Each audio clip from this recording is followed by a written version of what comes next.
going on, everybody? Joseph Hadid here for Worldwide Sport Updates, your podcast, your news, your local community.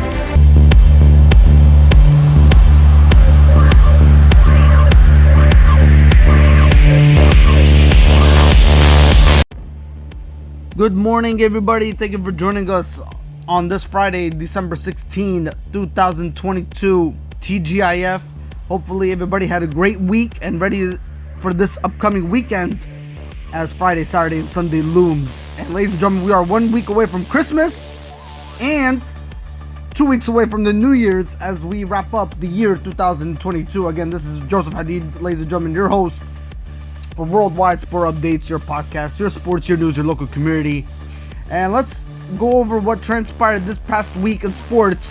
And we're going to talk about, ladies and gentlemen, none other than the 2022 Qatar World Cup Finals. And we already have our matchup set in stone, ladies and gentlemen, for this upcoming Sunday, when it will be France taking on Argentina. What a matchup that's going to be, ladies and gentlemen. And ladies and gentlemen, it's no surprise. We all knew and known that France would be back in the World Cup Finals picture after they won the title back in the year 2018. And look at, they're right back at it again. So they really haven't lost their scheme of things of appearing in the where it really counts, and that's being in the World Cup Finals picture. With that being said, ladies and gentlemen, let's get things started here. France extinguished Morocco dream to reach the World Cup final. Lusail Stadium will host in the play this upcoming Sunday between Messi and Mahabi. The showdown after history-making Africans narrowly defeated by the defending champions. The progress in Qatar of Walid Regragui's Marcaine Trailblazers was founded on a sturdy defense. Only one goal conceded en route to the last four, and that's scored by one of their own players when they led Canada 2-0. Indeed, Eric Dade's lapse against the Canadiens was the only goal let in by Morocco in 9 matches prior to this encounter. For all the experience and talent in a team brilliantly coached and organized by Regragui, Morocco didn't know what it was to fall behind until Hernandez's 5th-minute goal. Key stats, ladies and gentlemen. Theo Hernandez's opener after 4 minutes, 39 seconds is the earliest scored by any side in a World Cup semifinal since the year 1958, when Veva scored inside 2 minutes for Brazil against France. France have won their past 4 FIFA World Cup semifinal matches inside 90 minutes. 1998, 2006, 2018, and the year 2022. They had been unsuccessful in their previous 3 World Cup semifinals, and those years were in the year 1958, in the year 1982, and the year 1986. Excuse me. Ladies and gentlemen, here's a list below of the past FIFA World Cup Finals winners, the runner-ups, and where the country hosted the World Cup. And it runs from the year back to 1930 all the way to the year 2018. And right now we're in the year 2022. The tournament is still ongoing, and we are pretty much waiting to get a winner, which will be decided again this upcoming Sunday's matchup between France versus Argentina. So again, ladies and gentlemen, here's the list below dating back to the year 1980, who your winners were, who your runner-ups were, and where the World Cup was, of what country the World Cup was being hosted. So take a look at this list, ladies and gentlemen. All right, let's move on. Ladies and gentlemen, the Rangers top Forbes NHL evaluation list. Maple Leafs, Canadiens round up top 3. Actually, they round out, ladies and gentlemen, they rounded out the top 3, excuse me. The New York Rangers have once again been named the NHL's most valuable franchise by Forbes' annual franchise valuation list. The Rangers came in with a current value of $2.2 billion, topping the list for the 8th straight year. The Toronto Maple Leafs came in second at $2 billion, and the Montreal Canadiens were third at $1.85 billion. For the first time, the average value of an NHL franchise topped at $1 billion. Again, that's roughly $1.3 billion, marking a 19% increase from the 2021 average. The Tampa Bay Lightning had the largest one-year increase of any team, 54% that is, jumping from 20th in 2021 with a $650 million valuation to 14 in 2022 at $1 billion. The Ottawa Senators were a close second in year-to-year risers in value at 52%. They moved from 28th at $525 million to 24th at $800 million. The Senators and the Nashville Predators are both mentioned by Forbes as two franchises that could be sold in the near future. Alright, Horvat doesn't want contract uncertainty to be a distraction for the Canucks. Bo Horvat doesn't want his uncertain future with the Vancouver Canucks to be a distraction for the team. He has captained since the year 2019. Horvat, who can become an unrestricted free agent July 1st, responded Tuesday to reports that he recently turned down an 8-year contract offer from Vancouver, and as a result, and as a result, the Canucks have begun exploring trading him. Horvat was selected by the Canucks in the first round at number 9 of the 2013 NHL draft and has played all 9 of his NHL seasons with Vancouver.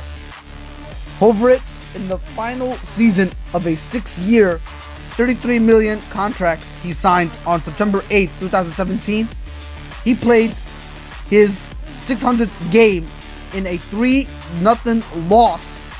That's 3-0 loss to the Minnesota Wild on Saturday. Last Saturday, that is, ladies and gentlemen. And has 395 points with 190 goals and 205 assists. Alright, let's move over to some MLB baseball. Ladies and gentlemen, here are your top 10. Well, I won't say top 10 really. Your 10 trade candidates who could be soon on the move. Bobby Dolbeck, first baseman out of the Boston Red Sox. Rafael Devers, third baseman out of the Boston Red Sox. Chris Flexen, right-handed pitcher of the Mariners.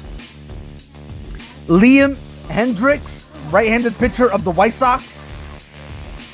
Danny Jensen, catcher for the Blue Jays. Pablo Lopez, right-handed pitcher of the Marlins. Brian Reynolds, outfielder for the Pirates. Gregory Sato, left-handed pitcher of the Tigers. Gleyber Torres, second baseman for the New York Yankees. And Dalton Varsho, outfielder for the Arizona Diamondbacks. All right, ladies and gentlemen, more Major League Baseball here to go over. Nimmo is thrilled to be back with the New York Mets. The Mets reintroduced a familiar face, Brandon Nimmo, at a press conference at CITI Field on Thursday. New York re-signed its star center fielder to an 8-year contract on Saturday which sources told MLB.com's Anthony DiComo is for $162 million. So, ladies and gentlemen, again, with that being said, he signed the 8-year contract that was worth $162 million. To be able to keep Brandon in a Mets uniform, drafted, developed in the organization, he means a lot to a lot of people here. Mets general manager Billy Epler said in his quotes. It was also a pretty easy decision for us in his quotes as well. So they did the right move in reintroducing Nimmo to bring him back to the New York Mets organization again. Ladies and gentlemen, that is 8-year contract worth $162 million. Great signing. Great signing for the New York Mets. All right. Ladies and gentlemen, I think we have some Major League Soccer news to go over here. FC Cincinnati reject a significant bid from Chivas for Brandon Vazquez. A source says that the most recent bid was at $7 million, which the club placed under careful consideration with the sporting staff and ownership, but ultimately they turned down. Chivas had a long-standing interest in the player, and the clubs have held months of cordial conversations. We appreciate Chavez' offer and their professionalism in the process, FC Cincinnati general manager Chris Albright told MLSsoccer.com. However, at this point, our ownership is focused on winning games and building a successful organization. And we see Brandon being a part of that in his quotes. All right, let's move over to some National Football League news. Ladies and gentlemen, the NFL is considering ejections for roughing the passer penalties. They are definitely buckling down and being very, very serious on definitely addressing this roughing the passer situation in the National Football League. Let's get right to it. In recent seasons, ladies and gentlemen, the NFL has tried to crack down on roughing the passer scenarios as well as hitting a defenseless receiver. They might be going even further now. As the Associated Press reports, the league is considering ejections for roughing the passer penalties and hits on a defenseless player. An NFL owners meeting, which included discussions about possibly reviewing roughing the passer penalties, that took place on Wednesday. And ladies and gentlemen, with that being said, if any changes were to be made, they would come after this season. Vincent added that it would be interesting to see what would fall into the category of a possible ejection.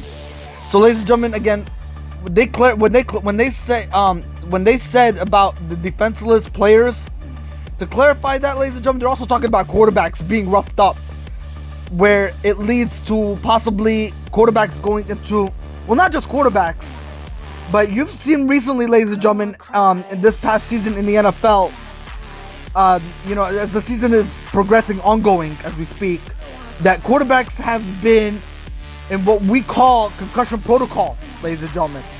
And they are definitely taking serious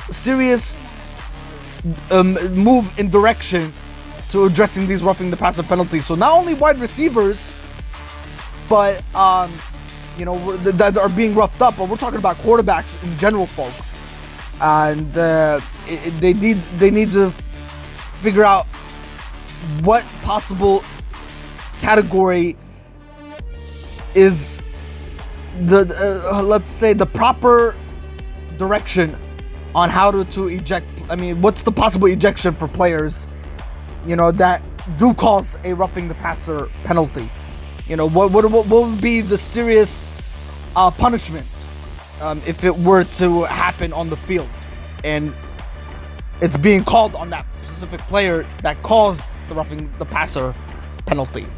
So we'll get to more details on that, folks. Stay tuned for that, as the NFL is definitely looking for some serious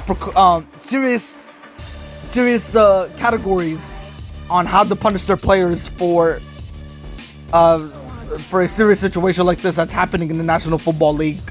Not only this season, folks, but previous seasons too. So there's going to be some new changes for next season, folks. So again, when we get it, we'll let you know. All right, ladies and gentlemen, that's all for this week. I will see you next Friday's podcast. Till then, hit the like button, subscribe, share it out. Let everybody know what Worldwide Sport Updates is all about. Ladies and gentlemen, your podcast, your sports, your news, your local community. For all the latest sports updates that is happening wherever you may be, ladies and gentlemen, across the world or country hearing this, always tune into our YouTube channel and showing us support. Ladies and gentlemen, whatever sports news you missed, we are here for you on a weekly basis. As much as we can, we are in the bottom of our hearts. We try to do our best to deliver it to you. Till then, ladies and gentlemen, have a great weekend. And we will talk to you again, ladies and gentlemen, next Friday, 2 days before Christmas. How exciting is that? Take care, folks. Take care, sports family. I'll talk to you guys soon. Bye-bye.